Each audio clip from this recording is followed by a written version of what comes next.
वैसे ही हर फूल भी अपने टाइम पे खिलता है। आज मेरी जर्नी का, मेरे बेटे के साथ जर्नी का सेकेंड डे है।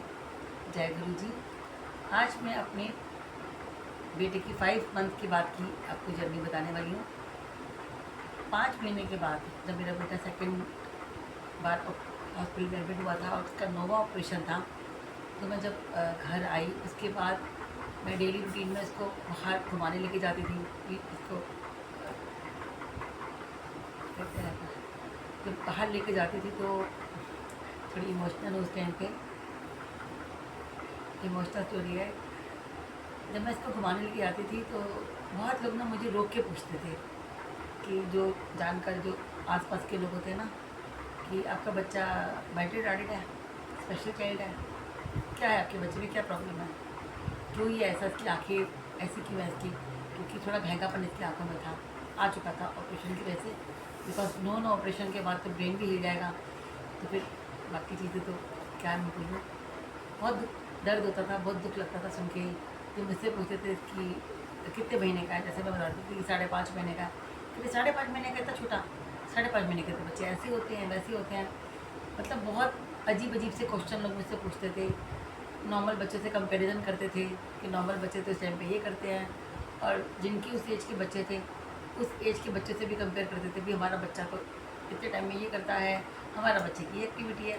तो वो सुन के मैं बहुत हर्ट होती थी कि भाई मेरे साथ ऐसा क्यों हुआ, मेरे को ही दर्द क्यों मिला, जबकि डॉक्टर्स ने कहा था कि बिल्कुल 8 मंथ में बिल्कुल एक्टिव बच्चा, बिल्कुल नॉर्मल चाइल्ड है, कुछ ऐसा प्रॉब्लम नहीं है। तो मेरे साथ ऐसा क्यों हुआ, मैं अपने आप को बहुत कोसती थी कि मेरे ऐसे क्या कर्मा थे जो मुझे ऐसा बच्चा मिला। और आज मैं वही माँ हूँ जो गर्व से कहती हूँ कि मुझे ऐसा बच्चा मिला। उसके बाद मैं बहुत ज़्यादा डिप्रेशन में आनी शुरू हो गई। 6 महीने का था ये जब मुझे काफ़ी ज़्यादा बड़ा अटैक आया, गैस गैंग्रीन और सेप्टिसीमिया का। बहुत बड़ी बड़ी प्रॉब्लम थी ये। एडमिट हुई, डॉक्टर्स ने मतलब नाउमीद कह दिया, क्योंकि बहुत ज़्यादा हाई लेवल पे थी वो, कोई इलाज समझ में नहीं आ रहा था, और भी चीज़ें मुझे हो गई थी जब ये 6 महीने का था। बड़ी सारी प्रॉब्लम्स मैं फेस कर रही थी, आईसीयू में थी, और बहुत जगह से पता किया कि इसका इलाज कहाँ है कहाँ नहीं है, क्योंकि वर्ल्ड के कुछ पेशेंट ही इसके बचे हैं। तो बड़ी बड़ी प्रॉब्लम जब हुई, रिपोर्ट्स बहुत बेकार आ रही थी, बड़ी सारी चीज़ें उस टाइम पे मेरी लाइफ में ख़राब कर दी थी, क्योंकि मैं सीवियर डिप्रेशन में आ चुकी थी, और साथ में इन सब बीमारियों की वजह से जीने की उम्मीद ख़त्म हो चुकी थी। मैं जीना चाहती ही नहीं थी, बट मैं तो उस टाइम पे सोच नहीं पाई कि मेरे साथ एक 6 महीने का बच्चा है जो कि चाहता, मतलब जिसको मेरी ज़रूरत है। उस टाइम पे मेरे दिमाग में चीज़ चल ही नहीं रही थी, उसके मैं हिम्मत हार चुकी थी। आप बिलीव करोगे, उस टाइम पे मेरी फैमिली ने मुझे बहुत सपोर्ट किया, मेरे हस्बैंड ने, मेरी छोटी छोटी बेटियों ने। उस टाइम वो बहुत छोटी थी दोनों, बड़ी वाली तो समझ लो माँ ही बन गई थी, छोटी माँ। इसने मेरी छोटी बेटी को और इसको बहुत ध्यान से रखा। मेरी मदर ना, बहुत छोटा सा था ये, बहुत इसकी केयर करी बहुत। और उन्होंने मुझे बोला कि तुम इसको अब नॉर्मल या स्पेशल चाइल्ड कहते हो ना, ये बहुत स्पेशल बच्चा है, क्योंकि इसकी जो बातें, डॉक्टर फाइटर कहते हैं। हाँ डॉक्टर इसको फाइटर कहते थे, क्योंकि फाइट करके तो यहाँ तक पहुँचाएगी। तो मेरी मदर ना कहती थी हम जो बोलते नहीं सुनता है। ये तब 6 महीने का या 7 महीने का था। वो हमेशा कहते थे भाई जो बोलती नहीं सुनता है, ध्यान से समझता है, वैसे रिस्पॉन्स करता है। तो ये मतलब ऐसा रिटार्डेड नहीं है, इस बच्चे की सेंसेस ठीक है, क्योंकि बहुत लेट इसकी सेंसेस शुरू हुई थी। मतलब समझ लो जब मैं गुरु से जुड़ी हूँ 5 साल तक, तो कभी बैठ भी नहीं पाता था। मतलब 5 साल तक ये ऐसा रहा है जैसे 5-6 महीने का बच्चा, और उससे भी कम, क्योंकि बैठ नहीं पाता था, सिर नहीं संभाल पाता था। बट पता नहीं गुरुजी मुझसे कब कब से कनेक्टेड है, कितने सालों से, कितने जन्मों से कनेक्टेड है, कि मुझे गुरुजी ने उस टाइम पे बहुत संभाला। तो 4.5 साल मैं आपको बताती हूँ, 4.5 साल बालाजी हॉस्पिटल में समझ लो मेरा दूसरा घर बन गया था। बालाजी घर, बालाजी घर, हर थोड़े टाइम बाद मुझे अटैक आता था, गैस गैंग्रीन सेप्टिसीमिया का, बड़े बड़े से ऐसे हो जाते थे, ऑपरेशंस होते थे मेरे, क्योंकि काफ़ी सारी बस बहुत, मतलब बताते हुए भी बहुत तकलीफ होती है कि वो टाइम मेरा बहुत मुश्किल था, 4.5 साल।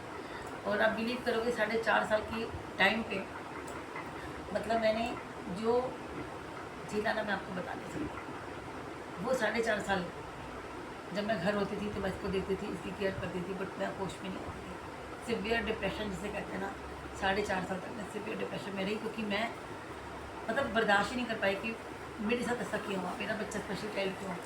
हाँ नहीं मैं अब ठीक हूँ, उस टाइम पे था, वो पीरियड ऐसा था हमारा। तो 4.5 साल के बाद 5 साल हो गए, जब 5 साल जब हो गए हमारे, मतलब मेरे इसके लाइफ के 5 साल जब हो गए, तो 5 साल की जर्नी मैंने आपको बताई कैसे 4.5 साल में बालाजी में रही, कितनी बार डॉक्टर्स ने जवाब दे दिया, मेरे पता नहीं कौन कौन से टेस्ट हुए, कई रिपोर्ट्स ख़राब आई, डॉक्टर ने भी काफ़ी चांसेस बहुत कम है, क्योंकि इस प्रॉब्लम के बहुत कम पेशेंट पूरे वर्ल्ड में बचे हैं। तो पता नहीं, और आपको नहीं पता शायद मैं उस बीमारी से इस बच्चे की वजह से बाहर निकली, शायद मैं अब तक होती भी ना, बट इस बच्चे की ब्लेसिंग्स और क्यों डरा रही हो? नहीं डरा नहीं रही, मैं बता रही हूँ कि इस बच्चे की ब्लेसिंग्स, अभी तो हूँ ना। ये मत बोलो। अच्छा ये नहीं बोलना। अच्छा नहीं बोला, अब तो मैं इस लाइफ में हूँ ना, नहीं बोलना। क्योंकि ये घबराता है, मैं जब भी जाने की बात करती हूँ ना तो ये डर जाता है, हाँ। क्योंकि बहुत अटैच है मेरे साथ। हाँ। तो मैंने आपको अपनी 5 साल तक की लाइफ बताई, 5 साल के बाद कैसे मेरी लाइफ में ड्रास्टिक चेंज आया, प्रॉब्लम्स भी आई और चेंज भी आया, वो मैं आपको कल बताऊँगी डे 3 में। तो अगर आपको जानना चाहते हैं कि मेरी आगे की जर्नी क्या है, तो आप सुनना चाहते हैं तो प्लीज़ कमेंट कीजिए कि आप सुनना चाहते हैं, लाइक कीजिए और हो सके तो सब्सक्राइब कीजिए, और इंस्टाग्राम से देख रहे हैं तो प्लीज़ फॉलो कीजिए, बट कमेंट और लाइक करके बताना कि आप हमारी स्टोरी जानना चाहते हैं, जो मेरी कहानी है, जो मेरे बच्चे की कहानी है, आप जानना चाहते हैं कि 20 साल बाद आज और तब में क्या फ़र्क है। मैं काफ़ी सारे लोगों को भी लेकर आऊँगी जिन्होंने जर्नी देखी है, जिन्होंने इसको पल पल ठीक होते हुए देखा है कि कैसे भी यहाँ तक आई हूँ। काफ़ी लोगों को इससे मोटिवेशन मिलेगी, काफ़ी पेरेंट्स को इससे मोटिवेशन मिलेगी। अगर मेरे साथ हो सकता है ना, तो किसी के साथ भी हो सकता है। तो प्लीज़ बने रहें, कल डे 3 का हम लेकर आएंगे। थैंक यू, जय गुरु।